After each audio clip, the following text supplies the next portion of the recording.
Here we have an array of strings. We initialize a string array with curly braces and strings that are separated by commas.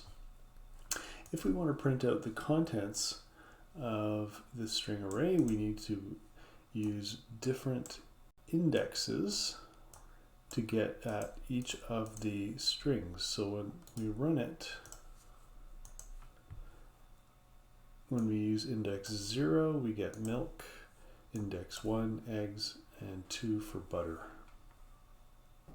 A string array object holds multiple slots for any type of object or primitive. In this case, it's a string, and so we have 3 strings in our array. Here's an example of an array that holds integers.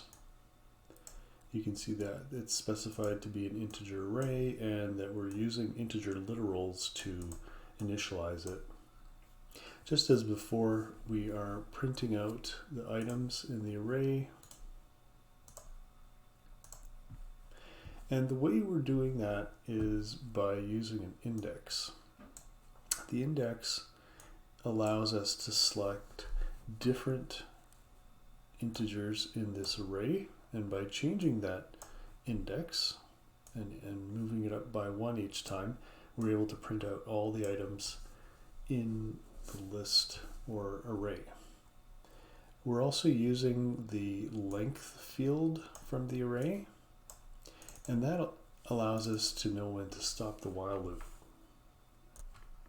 We represent an integer array using our memory state diagrams as just an array with boxes where integers are being held. Because they're not objects, we don't have arrows here to represent them, they are primitives.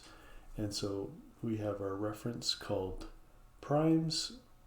It's a reference to an int array, which is an object. The contents are not objects. In this example, we have another string array. However, we're going to initialize it in a different way. So we're going to create the string array, and there's going to be nothing in it at first.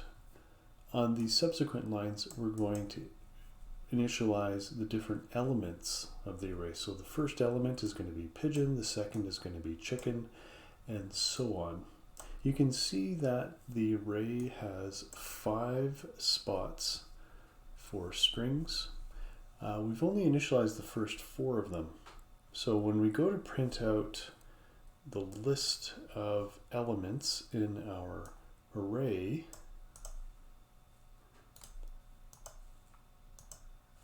we see that the last element is null, which just means there's no object there. In this case, there's no string. So here's a picture showing what the birds array looks like in memory.